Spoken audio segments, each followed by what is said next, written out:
Hello everyone, welcome to let's crack UPSC CSE Hindi. I hope आप सब लोग बहुत अच्छे होंगे। अगर आप सब लोगों ने यूपीएससी की कट ऑफ देखी होगी, फिर चाहे वो प्रीलिम्स की बात करूं, मेंस की बात करूं, फाइनल कट ऑफ की बात करूं, आपने काफी मेजर जो सिग्निफिकेंट डिफरेंस है वो डिफरेंस देखा होगा। जब मैं बात कर रहा हूं, चाहे आपका जो जनरल कैटेगरी है, ईडब्ल्यूएस हो, ओबीसी है, इनकी कैटेगरीज के बारे में जब हम बात करते हैं और आपने देखा होगा कि जो कम नंबर्स पर सफलता, जो आरक्षण में जो लोग उसके भागीदार होते हैं या फिर जो लाभार्थी होते हैं, उनको सफलता मिल जाती है। और इसी सफलता को प्राप्त करने के लिए इस रिजर्वेशन का कई बार कुछ लोगों के द्वारा मिसयूज होता है। और इसी मिसयूज की जो कहानी है वो काफी ज्यादा आजकल सोशल मीडिया पर वायरल है, काफी जबरदस्त तरीके से। और स्पेशली जब मैं बात कर रहा हूं ईडब्ल्यूएस के बारे में, यानी कि इकोनॉमिक वीकर सेक्शन के लिए जो 10% का रिजर्वेशन गवर्नमेंट के द्वारा, यानी कि जो सवर्ण लोग हैं, जो जनरल कैटेगरी में आते थे, उनके लिए जो लागू करा गया था, उसके मिसयूज के, उसके फर्जीवाड़े के आरोप ऑलरेडी सेवाओं में जा चुके कई जो रेपुटेड, काफी फेमस, काफी पॉपुलर जो आईएएस ऑफिसर्स हैं सोशल मीडिया पर, जैसे रवि कुमार सिहाग, उनके बारे में आपको यहां पर बता रहा हूं पूरा मामला क्या है। और दरअसल यहीं से ये बात उठती है कि किस तरह से मिसयूज, इसके लूप होल्स क्या हैं, किस तरह से जो लूप होल हैं उनका मिसयूज करके उनका जो है उस वो जो रिजर्वेशन है, उस रिजर्वेशन का यूज किया जाता है सफलता प्राप्त करने के लिए। अब मैं आपको लूप होल्स तो बताऊंगा, और डेफिनेटली इन लूप होल्स का उद्देश्य ये नहीं है कि मैं आपको भी इन चीजों को करने के लिए प्रमोट कर रहा हूं, नहीं, मैं बस आपको अवेयर कराना चाहता हूं कि किस तरह से लोग इसका मिसयूज करते हैं और गवर्नमेंट अब इनके ऊपर एक्शन कैसे ले रही है। और इतना काफी नहीं है, रवि कुमार सिहाग के मामले में पूरा मामला क्या था, और साथ ही साथ सोशल मीडिया पर बहुत सारे लोगों के द्वारा ये डिमांड करी जा रही है ऐसे मिसयूज को देखते हुए कि इस ईडब्ल्यूएस रिजर्वेशन को क्या बंद कर देना चाहिए। इन सभी चीजों के बारे में हमें बात करनी है। दरअसल आईएएस रवि कुमार सिहाग, जो कि अभी रिसेंटली अभी जो हम देखेंगे कई सारे अटेम्प्ट्स उनके द्वारा दिए गए, अलग अलग सेवाओं में आए, उनकी हिस्ट्री के बारे में बात करेंगे। हम ये भी देखेंगे कि अभी वो फिलहाल आईएएस के पद पर तैनात हैं और उनके ऊपर ऐसे आरोप लगे कि उन्होंने ईडब्ल्यूएस के फर्जी सर्टिफिकेट बना के या फिर गलत तरीके से सर्टिफिकेट बनवा के तब उनके द्वारा जो सर्विस है और साथ ही साथ जो एमपी कैडर है वो उनको मिल जाता है। तो इन सब चीजों के बारे में हम डिटेल से बात करेंगे। एक्चुअल में जो लूप होल है, वो एक्चुअल में लूप होल कहां है, लोग किस तरह से इसका मिसयूज करते हैं, उस मिसयूज के बारे में हम लोग बात कर रहे होंगे। लेकिन हम इस पूरे मुद्दे को जाने, इस पूरी कहानी को जाने उससे पहले जो सबसे इंपॉर्टेंट इंफॉर्मेशन है अनअकैडमी की तरफ से, उसके बारे में हम बात करते हैं।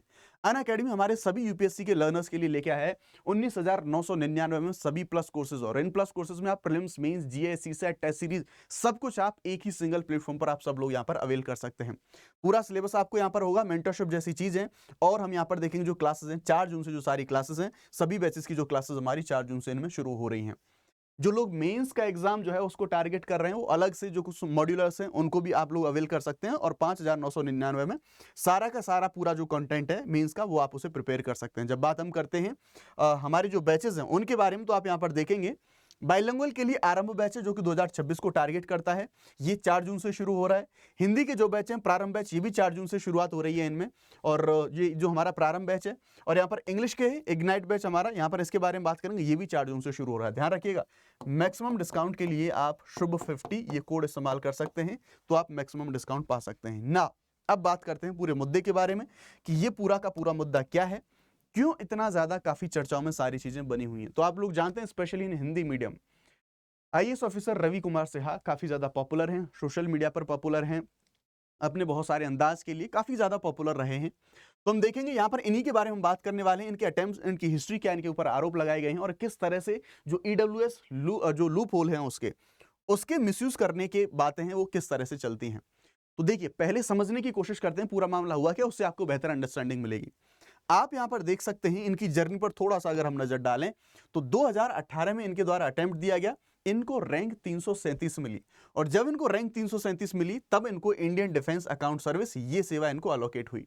लेकिन अगेन, जैसे सभी जो लोग होते हैं वो अपनी रैंक को इंप्रूवमेंट करने के लिए फिर से एग्जाम देते हैं। इन्होंने भी 2019 में एग्जाम दिया, तब इनको रैंक 317 मिली। और फिर उसके बाद इनको भारतीय रेलवे लेखा सेवा यानी कि IRAS, इसमें इनको चयन मिला। 2020 में ये फिर से अटेम्प्ट देते हैं, लेकिन 2020 में ये क्वालिफाई नहीं कर पाते एग्जाम को।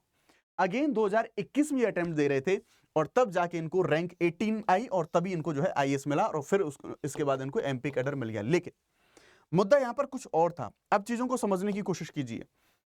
ये इन 2 सालों में जब इन्होंने एग्जाम दिया था, तो इन्होंने एग्जाम दिया था जनरल कैटेगरी के साथ, ठीक है। और 2021 में जब इन्होंने एग्जाम दिया, तो 2021 में इन्होंने एग्जाम दिया था ईडब्ल्यूएस कैटेगरी के साथ। अब जब इन्होंने ईडब्ल्यूएस कैटेगरी के साथ दिया, हालांकि रैंक 18 आ गई, आईएएस मिला, एमपी कैडर है वो भी मिल गया। लेकिन यहां पर कुछ जो विवाद है, कुछ विवाद निकल के आ गए। वो विवाद क्या थे? इनके ऊपर कुछ आरोप ऐसे लगे, दरअसल अगर मैं आपको आरोपों के बारे में बताऊं कि इन्होंने, यानी कि जब भी मैं आपको कुछ ईडब्ल्यूएस की कुछ जो इनकी जो एलिजिबिलिटीज हैं, क्या योग्यताएं होनी चाहिए ईडब्ल्यूएस जो सर्टिफिकेट है उसके बनवाने के लिए, उसके बारे में आपको बता रहा हूं।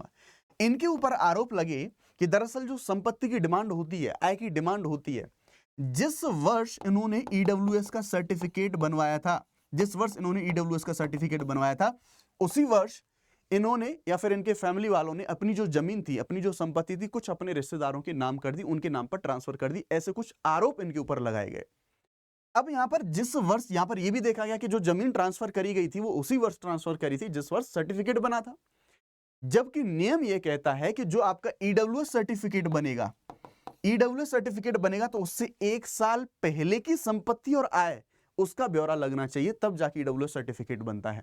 तो यानी कि ईडब्ल्यूएस की एलिजिबिलिटीज में आने के लिए ऐसे इनके ऊपर आरोप लगे कि इन्होंने जो अपनी संपत्तियां थी उनको रिश्तेदारों के नाम पर जो है वो ट्रांसफर कर दिया। ऐसी प्रैक्टिस बहुत सारे लोगों के द्वारा अपनाई जाती है, इसलिए सारी चीजें जांच के दायरे में। ऐसे आरोप सारे लग रहे हैं, जांच अभी चल रही है, जो आरोप सारे लग रहे हैं उनकी बात मैं कर रहा हूं, फाइनल चीजें पूरी जांच के सामने बाद ही सामने आएंगी। अब ये जांच के आदेश क्यों दिए गए, जैसा मैंने अभी आपको बताया, तो दरअसल पुणे बेस्ड एक आरटीआई एक्टिविस्ट है और उनके द्वारा दरअसल कुछ 22 ऐसे ऑफिसर्स को पॉइंट आउट करा था। मैंने आपको पहले भी वीडियो में बताया था, 22 ऑफिसर को पॉइंट आउट करा था और उन्होंने राष्ट्रपति को, प्रेसिडेंट को भी उन्होंने एक पत्र लिखा था, लेकिन उसके बाद कोई बात बनी नहीं। फिर उसके बाद उन्होंने आरटीआई डाली, आरटीआई में उन्होंने फिर उसके बाद जो है कुछ ऐसे 22 लोगों को पॉइंट आउट करा। उसके बाद गवर्नमेंट ने लगभग फाइनली 15 जो ऑफिसर हैं, 15 ऑफिसर के ऊपर जो जांच है वो जांच बिठाई और उसके बाद इन्होंने यहाँ पर जो सोशल मीडिया प्लेटफॉर्म एक्स है वहां पर इन्होंने इन सभी जो डॉक्यूमेंट हैं उनके बारे में जो है अपनी जो शेयर हैं वो यहाँ पर करे गए। ठीक है, ईडब्ल्यूएस, एससी, एसटी इनके बारे में ना।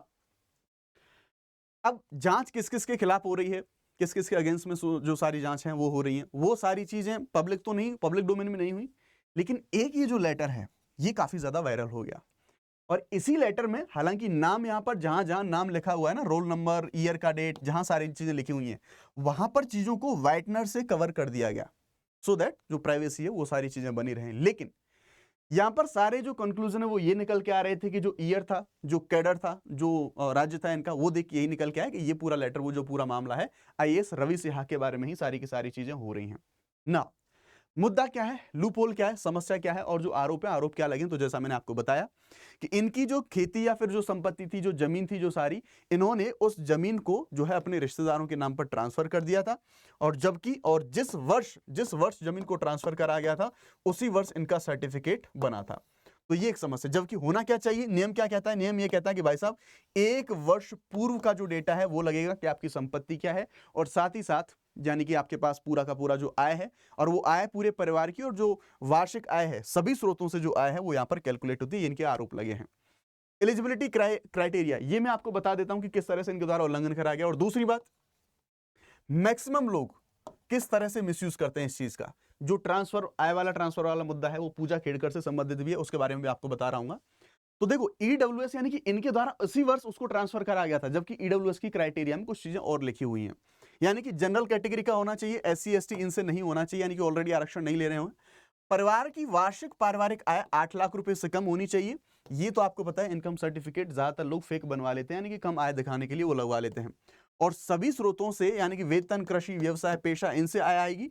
और जो चीज यहां पर मेंशन करने वाली है, ज्यादा हाईलाइट करने वाली है, वो ये है कि आवेदन वर्ष से पूर्व के वित्तीय वर्ष की यहां पर जो आय है वो यहां पर कैलकुलेट करी जाती है, आय और संपत्ति।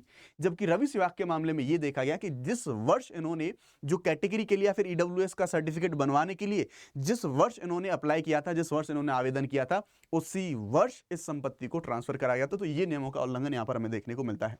संपत्ति की सीमा यह है, यहाँ पर 5 एकड़ या उससे कम की जो कृषि भूमि है ये नहीं होनी चाहिए। तो जिसके पास ज्यादा कृषि भूमि होती है वो अपनी संपत्ति को ट्रांसफर कर देते हैं बनवाने के लिए। तो यहाँ पर कुछ फ्लैट का, प्लॉट का, ये जो नगरपालिका क्षेत्र में और नॉर्मल एरिया में ये किस तरह की जमीन होनी चाहिए वैसे मानक है।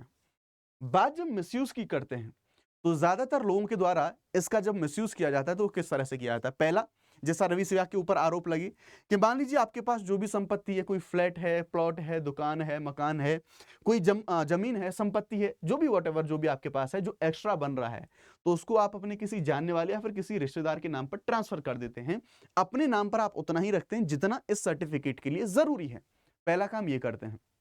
दूसरा, जिन लोगों की आय बहुत ज्यादा होती है वो लोग क्या करते हैं सर्टिफिकेट को बनवाने के लिए, वो लोग जो लीव है, लीव पर चले जाते हैं। तो आपने एक तो ये काम करा कि अपने रिश्तेदारों के नाम पर इसको ट्रांसफर कर दिया, और दूसरा जो तरीका होता है वो ये होता है कि आप लीव विदाउट पे, यानी कि बिना पैसा लिए, बिना वेतन लिए आप छुट्टी पर चले जाते हैं, जिससे आपकी आय कम दिखती है, और आप फिर जो 8 लाख वार्षिक पे है, वार्षिक जो आपकी आय है, उसके दायरे में आने के लिए आप ऐसा जो है ऐसी छुट्टियां लेते हैं बिना वेतन के, और फिर उसके बाद आपकी इनकम कम हो जाती है, और अगेन फिर इस तरह से ईडब्ल्यूएस का जो मिसयूज है, कई बार ऐसा मिसयूज हमें यहाँ पर देखने को मिलता है।